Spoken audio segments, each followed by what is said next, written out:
Bienvenidos a una emisión más de Derecho a Disentir, espacio dedicado a las opiniones de jóvenes universitarios de diferentes disciplinas y escuelas, que pondrán sobre la mesa los temas que más le interesan a la sociedad.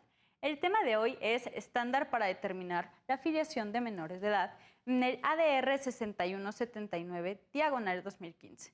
En este asunto, una mujer reclama el reconocimiento de maternidad sobre su hija biológica, a la que dejó voluntariamente al cuidado de una pareja, misma que la acogió como hija propia a lo largo de 6 años. La cuestión que resolvió la Suprema Corte es si fue correcta la interpretación efectuada por el Tribunal Colegiado del interés superior del menor y del derecho a la identidad, según la cual el nexo biológico es lo único determinante al decidir sobre la filiación de un menor de edad. La primera sala revoca la sentencia recurrida, analizando cuestiones de realidad social frente a la realidad biológica, interés superior de la menor, el derecho de identidad, filiación, entre muchos otros temas. Para hablar de este tema, nos acompañan Jacqueline Nazareno, de Trabajo Social del Instituto Politécnico Nacional; de Derecho, Jorge Molina, de Ibero Puebla; Fabiola López, del Colegio Internacional de Abogados Especializados de Oaxaca; y Diana Oliva, de la Universidad Autónoma del Estado de México. Yo soy Jimena Jiménez, esto es Derecho a Disentir. ¡Empezamos!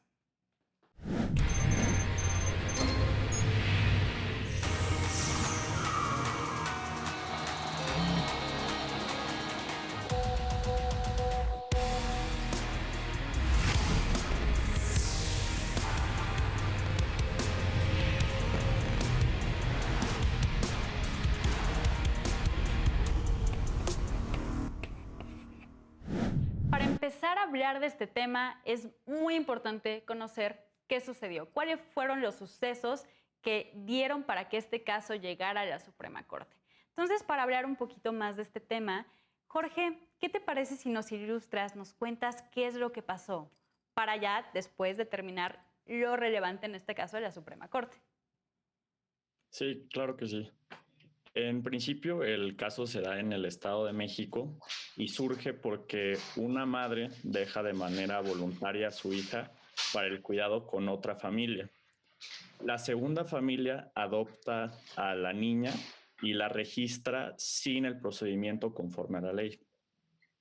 Más 2 años posterior, aproximadamente, la madre biológica de la niña promueve una demanda para restituir la guardia y custodia, la maternidad y nulificar el acta de nacimiento que le daba el derecho consanguíneo a la niña con la familia adoptiva. Ante esta situación, el juez de primera instancia resuelve en favor de la madre biológica. Posteriormente se promueve una apelación ante esta decisión por parte de la familia adoptiva y la sala de apelación resuelve con el mismo criterio, señalando que el origen biológico tiene mayor peso que cualquier otro interés en este tipo de situaciones. Se promueve una demanda de amparo en la cual el tribunal colegiado que conoce tiene el mismo criterio que los otros dos juzgados y por lo tanto se promueve un recurso de revisión en el cual una de las salas de la Suprema Corte cambia este criterio. Y aquí se señala que si bien este origen biológico es un punto fundamental para la niña, existen ciertas excepciones.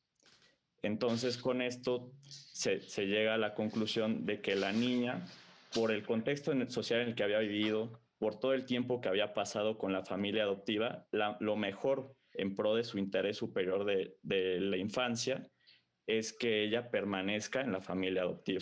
Y esto es básicamente lo que sucede. En efecto, muchísimas gracias, Jorge. Y ahora quisiera hacerle una breve pregunta a Fabiola sobre este caso. Y es, a ver, vemos aquí dos situaciones que se oponen. ¿Cuáles son estas dos situaciones?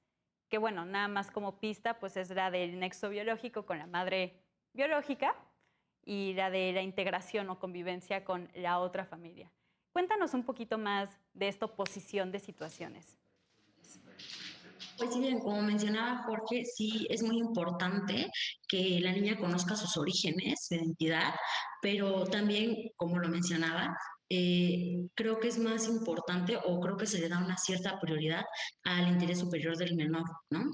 Y esto nos quiere decir que engloba varios temas, no es solamente como que el tema de su origen, ¿no? Tiene que ver con su educación, con cómo vive, los lazos afectivos que esta niña a determinada edad ya tenía con esta pareja, ¿no? Entonces yo creo que son las dos controversias que son las que se van a tratar. Es muy importante esto que comenta Fabiola sobre estos derechos que tienen las personas, ¿no? Sobre los hijos. Y Diana, platícanos un poquito más qué implica esto de la filiación, cuáles son los derechos que se supone que los padres deben tener hacia sus hijos. Bueno, pues primero que nada, me gustaría retomar, bueno, poner en primer plano al menor de edad, a la menor de edad, ¿no? Porque sus derechos todavía prevalecen más que las de los padres, pero van en conjunto, obviamente. Y bueno, la lista de estos derechos que, el niño, que la menor tiene son justamente la alimentación, una vivienda, una salud física y emocional, no sé, la educación, un sano esparcimiento de la menor. Y en sí es como la protección de sus derechos y sus bienes que deben protegerse con mayor intensidad.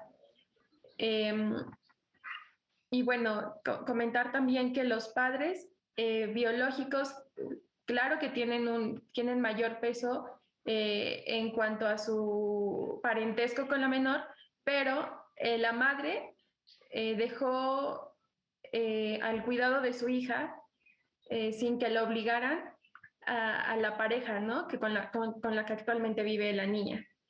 En efecto, es muy interesante esto que comentas y de aquí me gustaría pasarme con Jacqueline para hacerle la siguiente pregunta o plantearle esta cuestión. ¿Qué tan importante es para las personas y también, sobre todo, para los niños, saber sobre su origen biológico, saber sobre su identidad biológica? ¿Qué impacto tiene en una persona el conocimiento de estos temas? Bueno, pues sí es relevante y es muy importante porque de ahí también surge una identidad, surge hasta cierta dignidad que llegan a adquirir ellos, ¿no? En este caso en particular es muy complicado porque es una niña y como bien decía Diana, es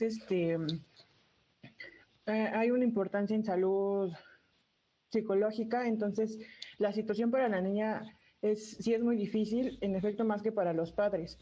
Entonces, pues desde mi punto de vista, el hecho de que sí se quedaran con esa familia que tiene, de cierta manera está bien. Sin embargo, sí tiene que conocer sus orígenes, tiene que conocer a la madre o la familia de donde viene, el ambiente de donde viene. Por supuesto, y de ahí me gustaría preguntarte, o sea, para los niños, ¿qué es mejor? Para los niños y las niñas, la niña en este caso, por ejemplo, ya, se queda con su familia adoptiva, por así decirlo, ¿no?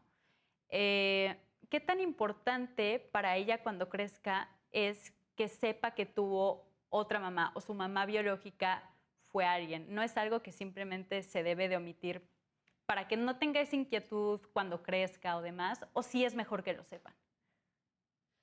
No, sí debe de saberlo. O sea, eventualmente, en algún punto de su desarrollo tiene que conocerlo, porque a lo mejor a la edad que tiene, que realmente es muy pequeña, no tiene una toma de decisiones tan realista, ¿no? Pero en algún punto sí debe de saberlo, igual es por una mejor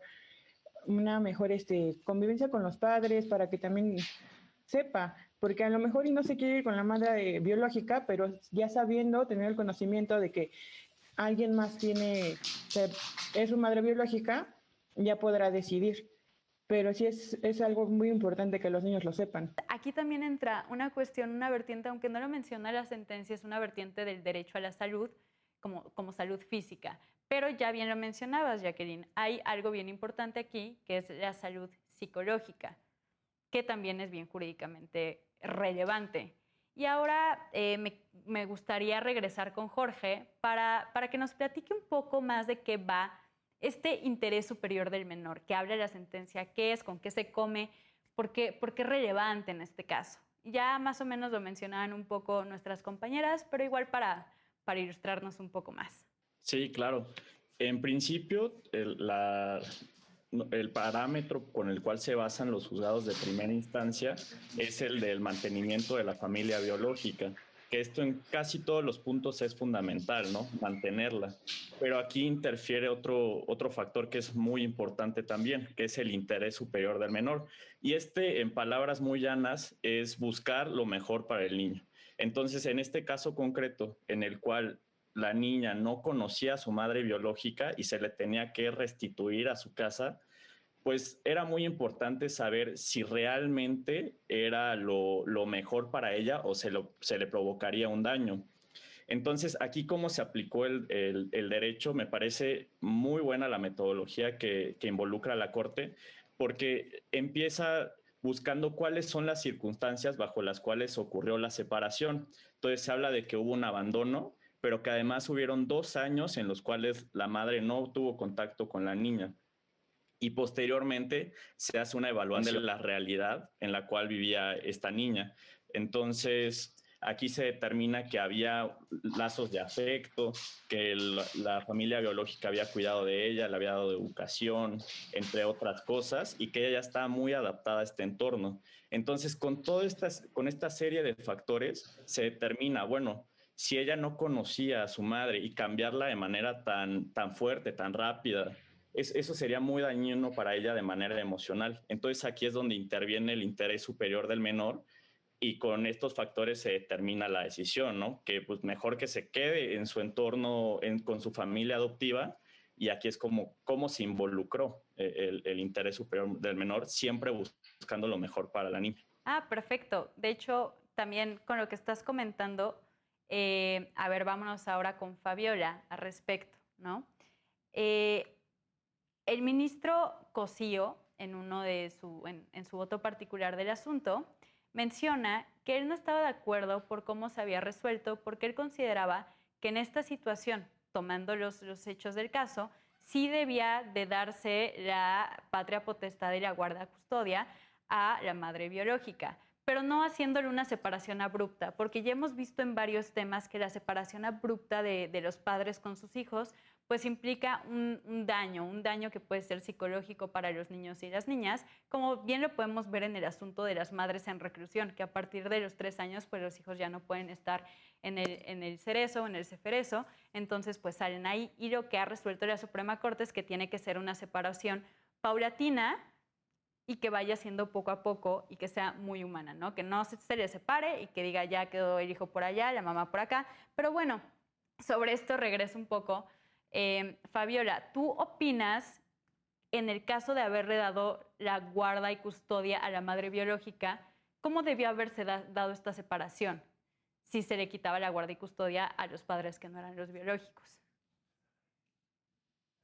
Pues si bien como dices, yo creo que sí debió de ser de manera paulatina. ¿Por qué? Porque retomando lo que te decía hace un momento, ella ya tenía lazos afectivos y para ella, pues ella reconocía a esta pareja como sus padres, ¿no? De alguna otra manera, si nos ponemos a pensar en el bien para la niña, perdón, pues nos damos cuenta que de alguna otra manera ella no conocía a su madre biológica.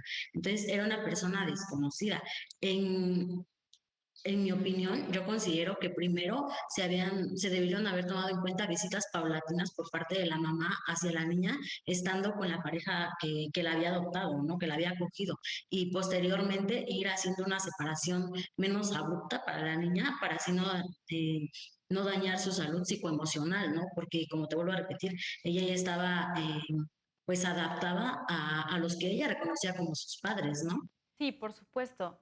Y con lo que estás diciendo, y también retomando lo que dice Jorge, y ya para después irnos con Diana, aquí lo que sucede es que el interés superior del menor no es algo genérico, no es algo que se puede entender como una regla en todos los asuntos, sino depende mucho de los hechos del caso que hemos estado hablando ahorita, ¿no?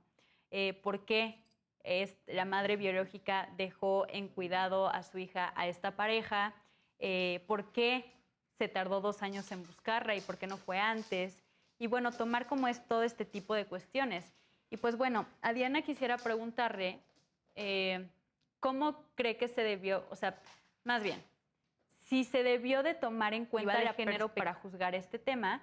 ¿Por qué? Porque al principio mencionan que la madre biológica entregó a su hija por una cuestión de violencia en su casa por parte de su madre, que sería la abuela de la niña, ¿no? Entonces, ¿qué opinas? ¿Esto era importante o no? ¿Y es inaceptable que los padres abandonen a sus hijos en cualquier situación? ¿O qué opinas al respecto, Diana? Bueno, pues creo que sí es fundamental señalar justamente la parte en donde ella dice que fue obligada prácticamente por parte de su abuela paterna al entregar a su hija a esta pareja, ¿no? Y no era como tanto su deseo, sino que tenía miedo de que la fuera a dejar en la calle porque la había amenazado, había recibido amenazas. Pero en realidad no se profundiza ahí y, bueno, no se profundiza el hecho, bueno, no se, sí, justamente no se profundiza y y nada más se dice que la madre pues dejó a su hija y que significa un abandono. Pero yo sí considero que hubiera sido viable hablar un poco más de la violencia que sufría la mujer, ¿no? Y por otro lado también, pero por otro lado también preponderar el interés superior de la menor, porque si bien es cierto, ella ya han pasado los años y la niña en sí ya tiene una identidad propia dentro del núcleo familiar en el que vive actualmente. En efecto, justo son cuestiones bien interesantes a considerar. Lo que dice ahí la sentencia, y es algo que mencionan varios ministros en su voto, es que no se toma en cuenta la situación de violencia de la madre. ¿Por qué? Porque no se pudo probar finalmente si sí había o no había violencia. Pero pues bueno, ya pasaron más de 6 años después de que pasaron esas supuestas situaciones de violencia. Pero bueno, creo que Jorge quiere comentar algo sobre este tema, entonces adelante. Sí, gracias. Sí, la verdad es que se me hace bien interesante ese punto, porque yo creo que sí se debió haber aperturado el protocolo para juzgar con perspectiva de género y una serie de investigaciones para conocer si efectivamente pasaron estos hechos, porque en la demanda ella argumenta que abandonó a la niña porque la abuela paterna la estaba obligando conforme a engaños y demás cuestiones. Entonces sí me parece que en torno a eso sí se debió haber aperturado para conocer la realidad de cómo surgieron los hechos y por qué se abandonó a la niña. Independientemente de que hayan sido 2 años o el tiempo que haya pasado, es importante conocer la realidad. Claro, supongo que es un tema que no solamente le pasó a la niña de la sentencia, es un tema que le pasa a miles, incluso podría ser millones de niños en nuestro país, ¿no? Estas cuestiones de abandono. ¿Y por qué se abandona? Porque no nacen en un seno familiar idóneo para ellos. Entonces, pues las situaciones de violencia obviamente son importantes para decidir. Y bueno, me gustaría saber la opinión de Jacqueline sobre todo este tema de la violencia hacia la mamá que estamos diciendo. Pues sí, como mencionan, sí era un caso para que se hiciera una investigación. Igual en el dado caso de que se hubiera respetado la decisión de que se quedara la niña con la madre biológica, se tenía que haber hecho una investigación a fondo del ambiente, cómo estaba la mamá psicológicamente para la niña y para ella, ¿no? Socialmente, porque, o sea, todo esto va a afectar al final a la niña. Si la van a separar de un núcleo en el que ella ya está acostumbrada y tiene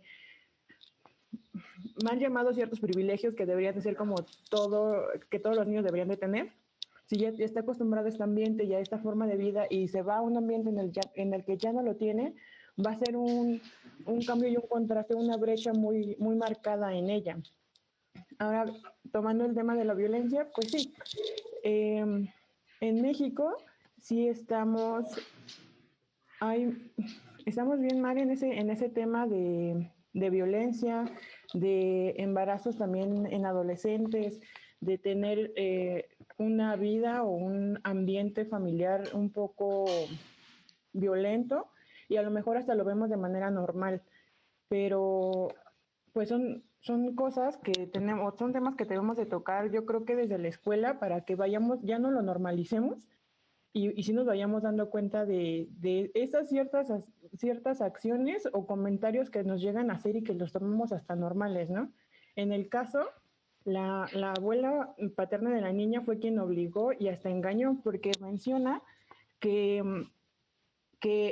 solamente iban a cuidar a la niña durante el puerperio, que sería como estos días posteriores a que dan a luz a la niña, y después, sí, en efecto, tampoco dice qué pasa en esos 2 años.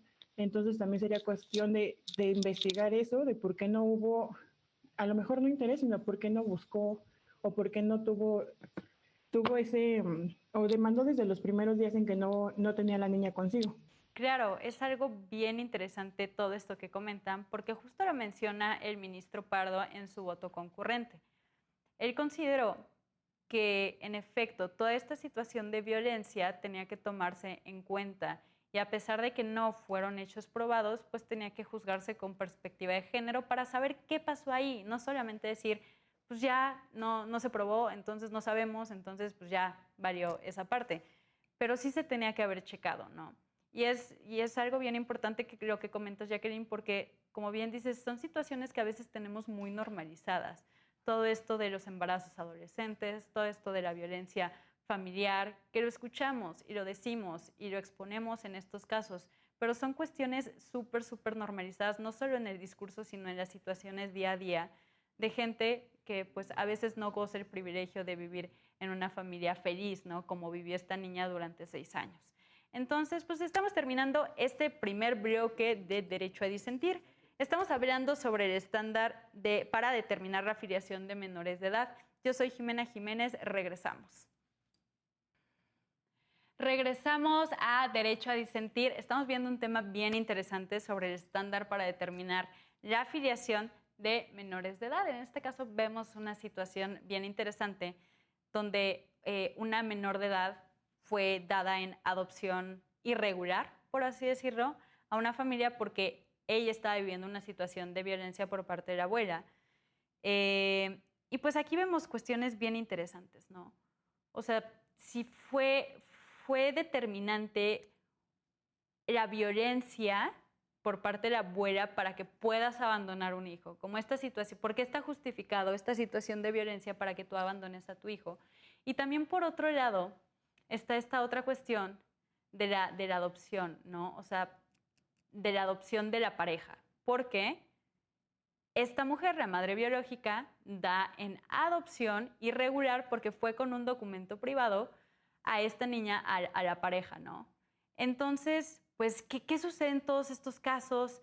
Esta pareja estaba actuando de buena fe, no estaba actuando de buena fe, sabía esta situación de violencia o no. Y pues para esto me voy con Fabiola. Cuéntanos un poquito.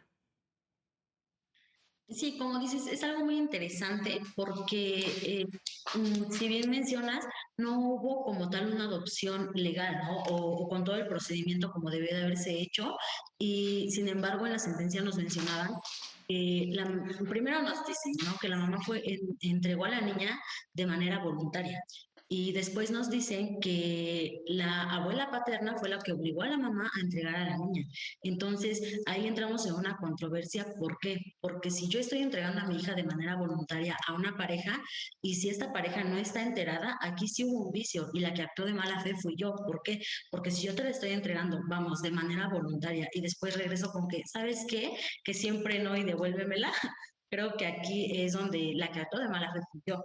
¿No? Entonces nosotros no sabemos en realidad cómo fueron los factores que determinaron a que ella sí la entregara o si realmente sí fue de forma voluntaria o no, ¿no? Entonces, ahora conforme a la pareja, pues volvemos a lo mismo. Tal vez no se dio una adopción totalmente legal o con el proceso debido, pero sí ellos la acogieron y como nos mencionaba en la sentencia, ¿no? Desde el momento en el que ellos acogieron a la niña, le dieron todo lo que quizá la mamá tuvo que darle, pero no pudo, ¿no?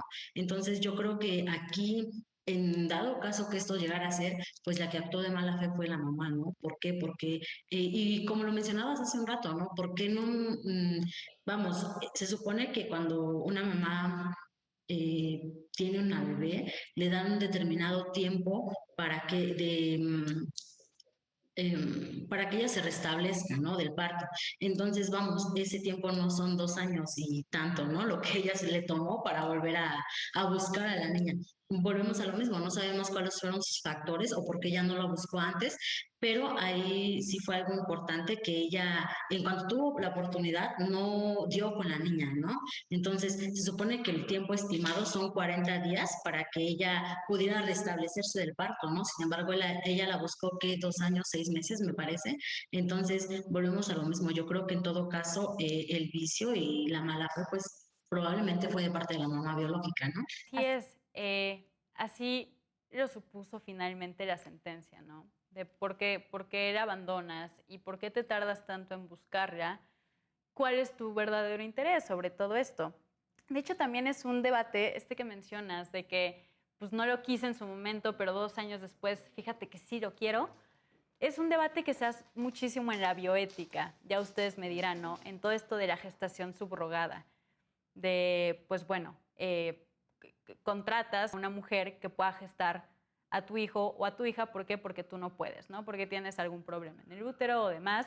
Y entonces finalmente firman un documento privado que dice, yo voy a ser la verdadera madre, yo la que no estoy gestando voy a ser la verdadera madre y pues solamente me están ayudando porque biológicamente yo no puedo tener un hijo. Entonces después sucede, y sucede en muchos casos, por ejemplo en Estados Unidos, donde es un poquito más común todo esto de la gestación subrogada, que finalmente la madre que está gestando, la mujer gestante, dice, ¿sabes qué? Ahora sí lo quiero.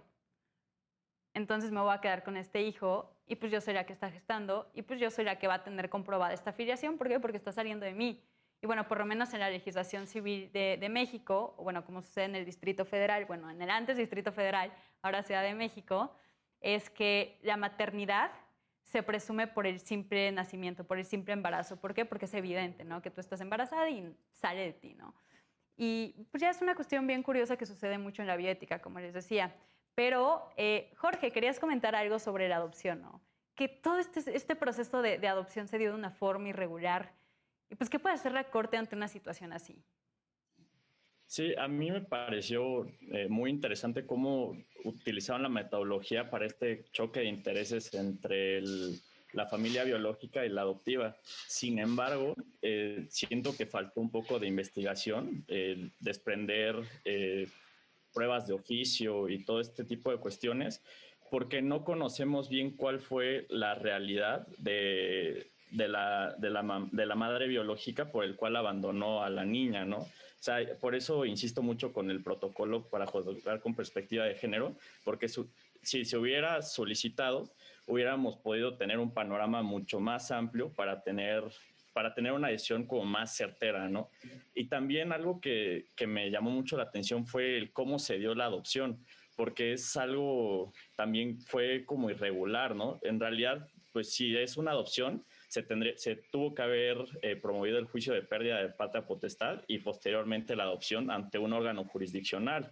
Pero en este caso fue hasta por un contrato privado y eso también creo que era susceptible de haberlo investigado, porque con esta sentencia puede ser que quede como un precedente incluso de cómo se pueden llegar a cabo este tipo de adopciones pues, privadas de cierta manera, ¿no? Entonces creo que sí era importante investigarlo a más y esto en pro también del interés superior del menor para identificarlo, ¿no? Porque también al ser una norma indeterminada es complicado sin tener todo, recoger todas las pruebas y todo lo idóneo, conocer a profundidad el caso, saber cómo concretizarlo. Y creo un poco que esto fue lo que pasó. En efecto, como podemos ver en la sentencia y en los hechos del caso, que ya bien mencionabas, aquí se entrega a la hija, ¿no? Se le entrega a esta pareja y firman ahí un contrato privado, una hoja blanca de papel, yo, tal persona, doy en adopción a estos dos señores, ¿no? Bueno, a mi hija para estos dos señores. Y, pues bueno, ahí la Corte dice, ok, esto estuvo un poco extraño. Lo que sí veo en la sentencia es que en una parte, creo que fue nada más un párrafo, dos, como que lo vi muy, muy poquito anunciado, es como se tiene que regularizar todo este proceso, porque obviamente no se puede quedar como hija biológica, es que ellos la registraron como hija biológica, o sea, fueron a registro civil, con la bebé en brazos, y dijeron, esta hija es nuestra, o sea, biológicamente es nuestra, entonces la registramos, y registro civil, pues obviamente no va a cuestionar, pues van con un bebé, entonces dicen, sí, sí, sí, claro, te la registramos aquí, no pasa nada. Pero ya después se dan cuenta que esa acta pues, se dio de una forma irregular. ¿Por qué? Porque no era su hija biológica. Y se dio en una adopción un poco extraña. Entonces, la sentencia en algún punto menciona cómo se tiene que hacer regular todo este procedimiento, se tiene que iniciar todo este proceso de adopción, pues como tiene que ser, ¿no? Finalmente. Y aparte es para la certeza jurídica, o sea, ya sea, y también tomando en cuenta el interés superior de la menor sobre su certeza jurídica, o sea, quién soy, cómo soy, lo que decíamos, ¿no? El derecho a la identidad. Y pues con todo esto que estamos platicando, Jacqueline, no sé si quieras agregar algo sobre todo esto de perspectiva de género, de la adopción, de que si se da irregular o se da regular. Adelante. Sí, bueno, respecto a lo que decía Fabiola y en torno a todo el tema de la mamá, creo que no podríamos hacer un juicio o decir quién estuvo mal o quién fue el malo ahí, porque de nuevo no conocemos el contexto de la madre. Entonces, tendremos que haber investigado cuántos años tiene o tenía el momento del embarazo, la relación que tenía con el padre, la relación que tenía con la abuela de la niña, con la madre de la chica que entregó a la niña, el ambiente en el que se estaba desarrollando, la dinámica familiar que tenían. No, en la sentencia dice, ¿no?, que la abuela de la niña le dijo que solamente iba a ser durante el puerperio y que solo le iban a cuidar. No sabemos qué sucedió, si en verdad tenía datos o si esta pareja desapareció o no. O sea, hay muchas cosas que están como al aire y no podríamos decir quién fue la mala en este aspecto porque no sabemos esos temas desde el punto de vista de la mamá. Entonces, pues yo sí pienso que se debía de haber investigado antes o que se debía de haber tocado estos temas para saber quién es. Sí, sin embargo, o sea, sí es la prioridad la niña, pero se tienen que conocer todos esos aspectos. En efecto, de hecho, estás diciendo cosas bien interesantes y justo para esto mismo quisiera regresar contigo, Jacqueline, porque siempre decimos como la mamá, la mamá, la mamá, la mamá no buscó, la mamá no hizo, la mamá dio al hijo. En ningún lado se habla del papá y que es la responsabilidad del padre, ¿no? O sea, siempre la responsabilidad tiene que estar sobre la madre, quién sabe si no había un papá conocido o hubo un padre ausente o quién sabe quién fue su papá. Entonces, creo que también esas son cuestiones que se deben de tomar en la sentencia, como bien dice Jorge, juzgando con perspectiva de género, ¿no? Deshaciéndonos de todo esto, de todos estos estereotipos y todas estas reglas sociales de que la mamá es la única responsable de un hijo, porque no es así. Y pues bueno, también lo que quería regresar a hablar contigo, Jacqueline, es cómo la Suprema Corte determina que es la familia, esta pareja, la que finalmente tiene que quedarse con la guardia y custodia y con la patria potestad de esta niña. ¿Por qué? Porque de los peritajes salió que ya había generado algún vínculo de apego con estos padres. Y pues, ¿qué significa esto? ¿Y qué significaría para una persona que te quiten estos vínculos de apego, que te separen de estas personas con las que ya generaste apego? En relación a la niña, es un impacto psicológico muy fuerte porque ella, en efecto, como decían Jorge y todas las demás chicas, ¿no? No, o sea, ya crearon un vínculo, ya tienen una dinámica familiar establecida, ya hay ciertas costumbres incluso que tienen entre ellos, y entonces de repente quitar a la niña de este ambiente en el que ya está acostumbrada es un impacto muy fuerte para ella. De igual, ¿no? Mandarla con alguien que ni siquiera conoce, todavía más. Entonces, sí, en el momento que decía Diana, o Fabiola, no recuerdo bien, perdón, que tenía que ser paulatinamente, o sea, sí a lo mejor era y creo que hablaba había una postura de los padres de que podía interactuar la madre biológica con la niña, ¿no? Y a lo mejor eso sí es importante y regresamos al tema de que conozca sus raíces, de conozca a su madre biológica y tal vez pueda interactuar con ella y tenga como presente ambas familias, ¿no? Tanto ella, que a lo mejor no sabemos si fue la víctima o fue victimario, pero, o sea, que esté presente la imagen y que esté presente tanto esa identidad con la niña y la familia con la que ahora está creciendo. En efecto, de hecho, todo esto sale de peritajes, ¿no? El afecto, el apego que ya había generado la niña hacia los padres adoptivos, padres putativos, por así decirlo. Pero, por ejemplo, Diana, me gustaría preguntarte qué hubiera sucedido en caso de que los peritajes hubieran soltado un resultado diferente, ¿no? En el caso que dijeran que realmente esta familia adoptiva, pues no era lo mejor para la hija, para la niña, que estaba viviendo quizá una cuestión de violencia, ¿no? Ahí hubiera sido distinto, ¿no lo crees? Claro, se hubiera dado otra realidad, ¿no? Y yo creo que la niña ni siquiera se hubiera quedado ni con los padres, ni con los padres adoptivos, ni hubiera estado bajo el régimen de con la madre biológica. Yo creo que le hubieran dado seguimiento, no sé, en darla no sé, al DIP, ¿no? Eh, hubiera empezado otra cuestión, pues otro trámite meramente. En efecto, justo como bien decía Jorge, ¿no? Aquí se toman las circunstancias del caso, ¿no? La evaluación de la realidad familiar. En este caso, pues tenía una muy buena relación con su familia esta niña durante los 6 años que llevaba de vida hasta la resolución de este caso. Pero pues puede no ser el caso de muchas otras personas que están en un supuesto que es parecido a este. Que están en un supuesto de abandono no solamente por su familia biológica, sino también están en un supuesto de maltrato, de violencia o incluso también de doble abandono por la familia adoptiva, ¿no? Que a veces suele suceder. Y a ver, para seguir sobre este tema, Fabiola, cuéntanos un poquito sobre tus opiniones o sobre qué opinas lo que dijo Jacqueline sobre, pues no existe como tal una madre mala, ¿no? En este caso. Sí, como te mencionaba ahorita, ¿no? Creo que se debieron de haber tomado en cuenta distintos factores. Lo que te decía respecto a de que en todo caso la mamá hubiera actuado de mala fe, fue tomando en cuenta lo que teníamos, ¿no? El hecho de que al principio nos habían dicho, te la entrego de forma voluntaria y después resulta que la abuela la había obligado, ¿no? Y retomaba lo que te decía, entonces no sabíamos si la pareja estaba enterada, que la abuela estaba obligando a la chica a entregar a la niña, ¿no? Y como decía Jorge hace un momento, se debieron de haber... pues retomado esas hipótesis y averiguar más y pues ver en qué circunstancias se encontraba la chica también, ¿no? Entonces, sí estoy de acuerdo, lo que yo te mencionaba hace un momento era una hipótesis respecto a la información que se nos habría brindado, ¿no?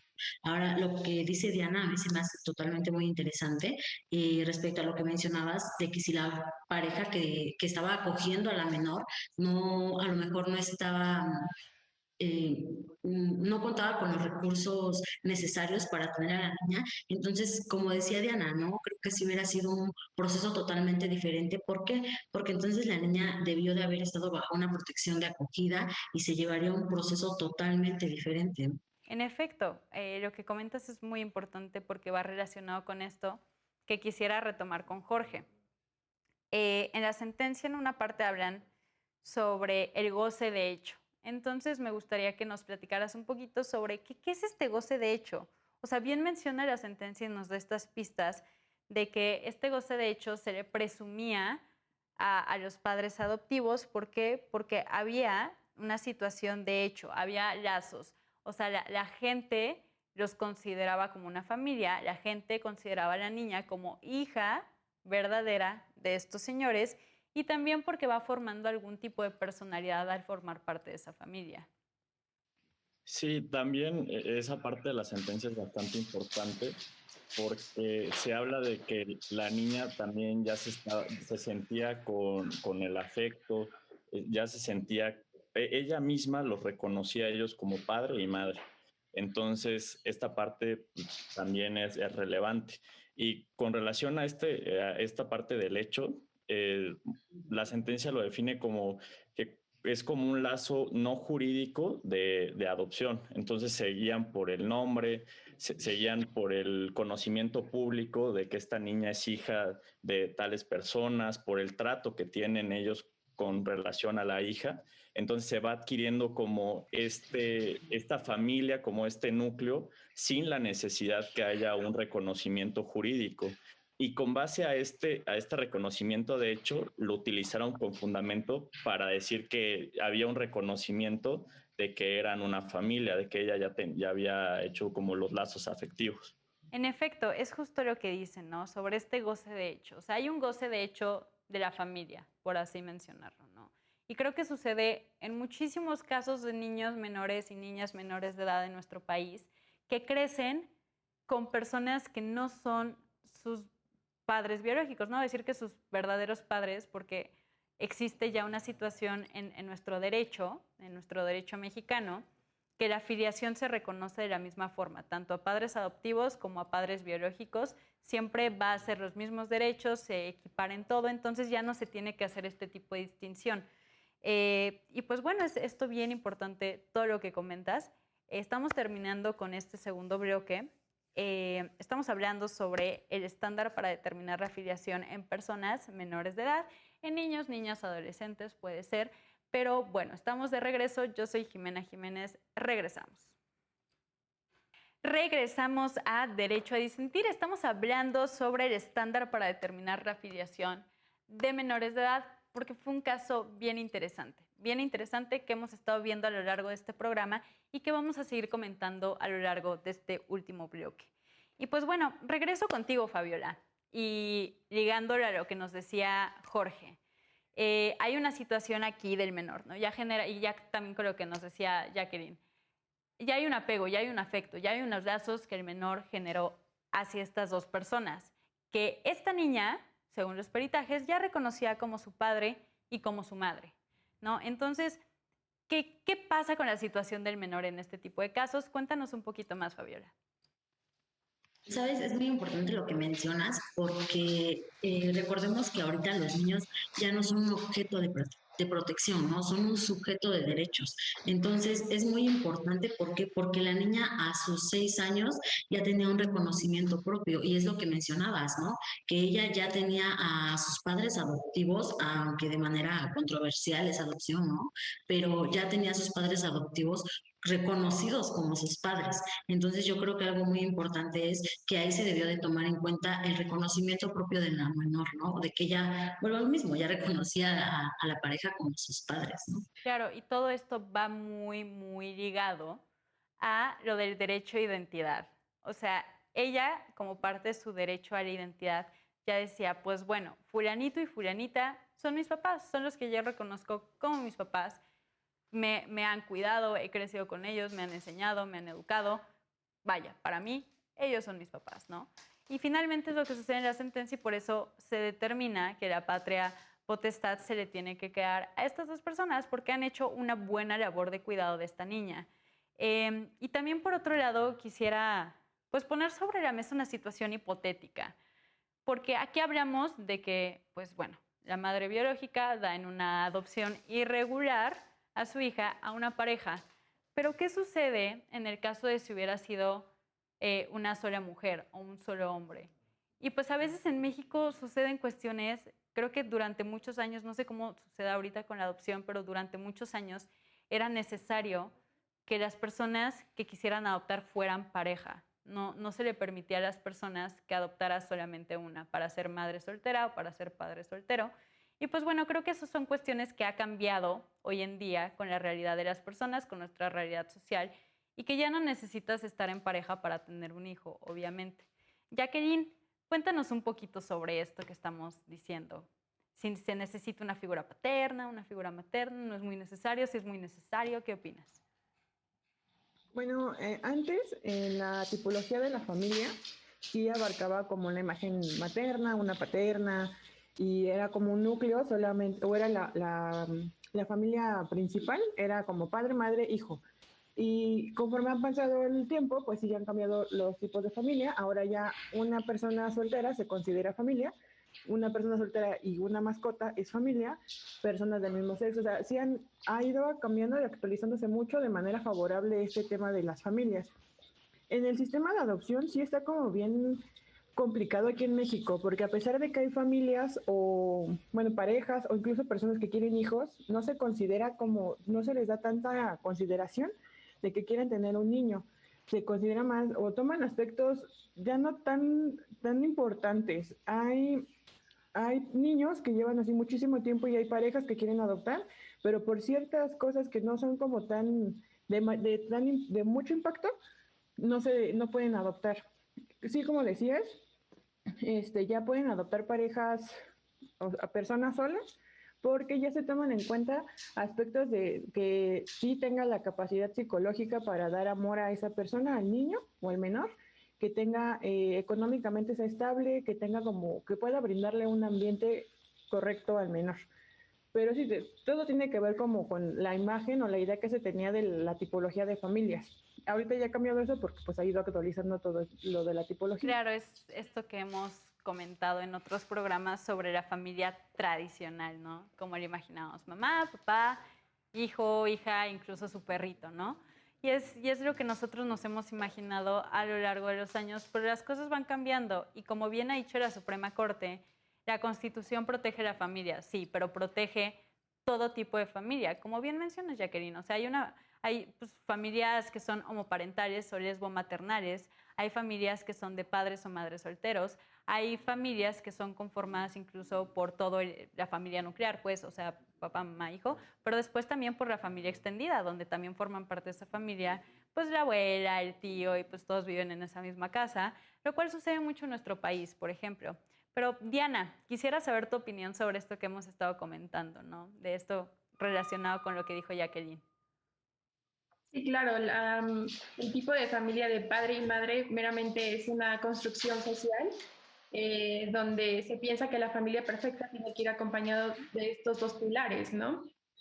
Pero en realidad una persona, ya sea mujer u hombre, que ejerce el papel de padre o madre, no le impide, o sea, no tiene un impedimento para poder darle un buen desarrollo, un sano desarrollo a su hijo, ¿no? O al menor, al infante.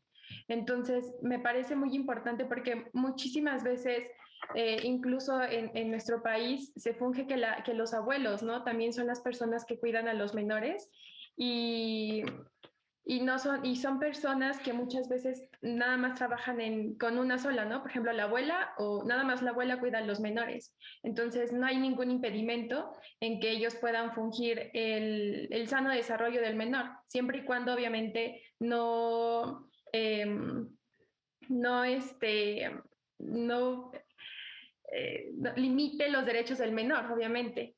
Sí, por supuesto, Sí. es bien interesante esto que dices y va relacionado con lo que dijo Jacqueline. O sea, una persona por sí misma puede tener los recursos económicos, materiales, sentimentales para poder criar un hijo y de manera mucho más sana que sucede en muchas de las parejas heterosexuales en este país, donde hay violencia familiar, por ejemplo, ¿no? O hay roles de género que se están reproduciendo e incluso no son tan benéficos para el crecimiento del hijo. Pero nos quedan pocos minutos de este programa, bueno, en teoría pocos, entonces me gustaría iniciar con sus conclusiones sobre este tema. ¿Qué les parece si vamos en este orden, como aparecen en mi pantalla? Primero, Jorge, échanos tus conclusiones. Sí, bueno, me parece que de la sentencia, los dos, la manera en cómo resuelve la Corte sustancialmente entre la familia biológica y la familia adoptiva y que hay ciertas excepciones para que la niña no se vaya necesariamente a la familia biológica, me parece que queda un precedente muy claro y muy importante. Pero sigo considerando que omitieron ciertas investigaciones, como la de juzgar con perspectiva de género, también sobre el hecho ilícito de cómo se dio la adopción. Y otro punto muy importante fue el de escuchar a la niña, porque yo tampoco vi en la sentencia que estuviera y también hubiera sido un factor muy importante que ella manifestara qué era lo que creía y qué era lo que quería, pues. Entonces creo que es algo fundamental también. Es bien interesante esto que comentas de escuchar a los menores, porque también hay muchísimos criterios de la Suprema Corte que mencionan que, tomando en cuenta el interés superior del menor, como hemos estado viendo en este programa, en todos aquellos juicios en los que estén involucrados los menores, se les debe de escuchar. O sea, no es que se resuelva por lo que digan los menores o no, pero simplemente deben de tener, su palabra debe de tener un peso. Y uno de los criterios primordiales sobre esto es que debe tomarse en cuenta la madurez, ¿no? La madurez progresiva. Porque pues obviamente un niño de 3 años no va a declarar de la misma forma que declara pues un adolescente de 12 años, bueno, 13, supongo que ya son adolescentes a los 13 años, Sí, ¿verdad? Y pues bueno, no es lo mismo, por ejemplo, en ese tipo de situaciones. O también cuando se escucha a los niños en los juicios, pues tiene que darse en ambientes que sean muy amenos para ellos, ¿no? O sea, no que llegue a una oficina donde esté todo gris y esté un señor trajeado y le pregunta, oiga, niño, ¿qué haces? ¿Cómo estás? ¿No? O sea, sí tiene que haber como todas estas condiciones para que un niño o niña pueda decir cómo se siente y no se sienta como inhibido ante todas estas situaciones, porque pues pasar por un juicio no es sencillo para nadie, y mucho menos lo va a ser para un niño o para una niña. Pero pues bueno, es bien interesante esto que comentas. Jacqueline, ¿cuáles son tus conclusiones sobre esta sentencia, sobre este caso, lo que hemos estado diciendo? Bueno, al igual que Jorge, yo sí estoy como muy de acuerdo en la decisión a la que tomó la Suprema Corte. También considero que debió de haberse hecho una investigación, un peritaje social más que nada, y tomarse en cuenta la opinión de la niña. Esto pues a lo mejor con la intervención de un psicólogo infantil, ¿no? O sea, ya que venga el diagnóstico de un psicólogo infantil o ya la parte de un psicólogo que haya podido hablar con la niña para que se tome en cuenta esta postura, y como comentas, pues no sea como intimidado por el hecho de estar como en un ambiente un poquito más grotesco para ellos. Muchísimas gracias por tus conclusiones, Jacqueline. Ahora vamos con tus conclusiones, Fabiola. Cuéntanos, ¿qué te pareció la sentencia? ¿Resolvió bien? Creo que piensas que sí resolvió bien, pero ¿cuáles son como tus últimas reflexiones sobre todo esto que hemos estado platicando? Bueno, como mencionas, sí estoy totalmente de acuerdo con la sentencia. Y retomando lo que dicen mis compañeros, también estoy de acuerdo con ellos. Creo que sí se omitieron varios factores, pero creo que fue un buen resultado y también se basó en lo principal, que es el interés superior del menor. Y volviendo a lo mismo, creo que fue un factor importante también era el reconocimiento propio del niño. Y como decía Jacqueline, ¿no? Tendría que haber entrado un equipo especializado para poder determinar cómo estaba el niño o con la teoría del apego, ¿no? Que el niño siempre, como te decía hace un momento, el niño ya estaba apegado, la niña ya estaba apegada con los padres que ella consideraba, bueno, sus padres. Entonces, no sé, a lo mejor tenía más inclinación por la mamá, a lo mejor por el papá, y a lo mejor esta persona pudo haber entrado para que ella pudiera haber dado su opinión, ¿no? Porque tomemos en cuenta que en ocasiones, a veces hasta un bebé ya te puede dar un reconocimiento propio, ¿no? Porque ¿qué pasa cuando a un bebé lo separas de su mamá? Llora, ¿no? Entonces de ahí ya te está dando un reconocimiento propio, ¿no? Esas serían mis conclusiones, y volviendo a lo mismo, sí estoy totalmente de acuerdo con la resolución de la sentencia. Buenísimo. Cierras con algo bien relevante que hemos estado mencionando en toda la sentencia hasta este punto, que es el interés superior del menor, ¿no? Siempre en los casos, como bien lo dijeron, en los casos que involucren la participación de menores en el juicio, y no solo en el juicio, en cualquier situación, o sea, esto no solamente es jurisdiccional, en cualquier situación se debe de tomar en cuenta qué es lo mejor para los niños, porque bien decía una persona a la cual yo admiro mucho, ¿no? Como lo de verbo mata carita, bueno, en esta situación interés superior del menor mata todo, ¿no? Entonces, pues aquí siempre es bien importante qué es lo que quieren los niños y qué es lo mejor para ellos. En este caso se resolvió que era mejor para la niña quedarse con esta familia adoptiva. ¿Por qué? Porque ya estaban los lazos, ya estaba el afecto, y quedó demostrado que pues hacían su labor de cuidado como padres de una buena manera, ¿no? Pero hubiera sido distinto si esa prueba no hubiera estado, o si esa prueba se hubiera modificado en el sentido de que no eran buenos padres o eran un poco negligentes con su cuidado, lo cual hubiera sido distinto. Pero en este caso se procuró señalar qué era lo mejor para esta niña. Diana, échanos tus conclusiones. Bien, pues bueno, concluyo estando de acuerdo con lo que dijeron ellos, de que justamente faltó juzgar con perspectiva de género y que le hubieran dado cierto seguimiento justamente a la violencia que sufría la madre, la progenitora, por parte de su abuela paterna.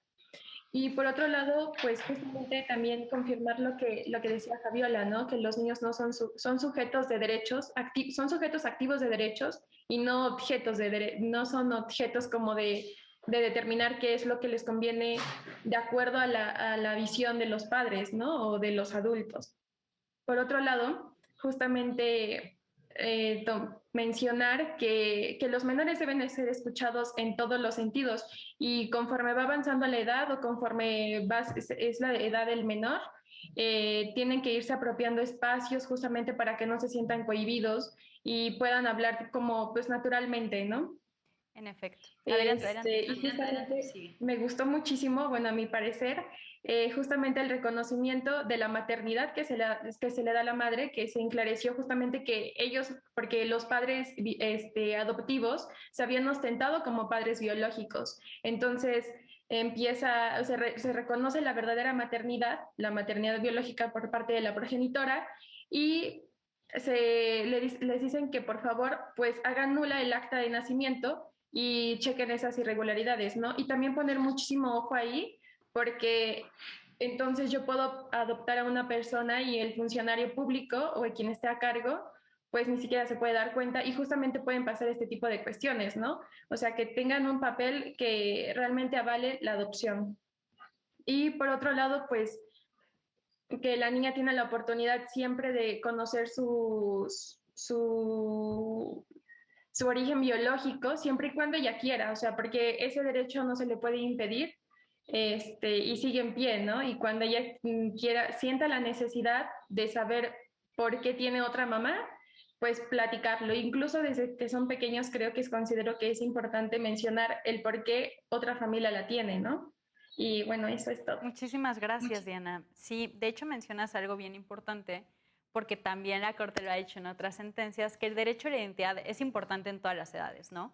Pero adquiere una importancia mayor cuando se trata de niños, niñas y adolescentes. Y pues bueno, en este caso la niña estaba en todo su derecho de poder saber cuando ella quisiera cuál era su verdadero origen. Entonces, pues no se niega este derecho, ese sigue en pie. En efecto, lo que buscan a través de las sentencias es que se regularice todo este proceso, ¿no? Que ya no se ostenten como padres biológicos esta pareja, sino la verdadera madre, y pues que ellos se puedan ostentar como padres adoptivos o padres putativos, también como se les dice. Y pues bueno, creo que a mí me gustaría cerrar abordando algo que ustedes también ya dijeron. Por muchos años se consideraba a los hijos como un derecho que tienen los padres, ¿no? Yo quiero tener un hijo porque es mi derecho a reproducirme. Y finalmente se dejaba a los hijos como objetos, como bien lo mencionaban. Y pues bueno, todo esto ha ido cambiando, no a partir de la Convención de Derechos del Niño, pero sí un poquito desde antes, donde la gente ya toma un poco más de conciencia y dice, espérense, los niños son también sujetos de derecho, no son objetos de derecho. Y de ahí nace todo lo que hemos estado diciendo. Interés superior del menor, lo del apego, lo que se les debe escuchar. Entonces, pues todas estas cuestiones fueron bien importantes para resolver en esta sentencia y que hemos estado abordando en este programa, el cual ha estado muy interesante.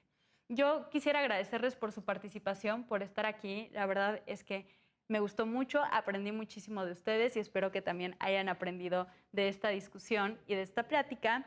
Y pues bueno, aquí terminamos con este programa de Derecho a Disentir. Hablamos sobre el estándar para determinar la afiliación de menores. Yo soy Jimena Jiménez, esto fue Derecho a Disentir. Nos vemos a la próxima.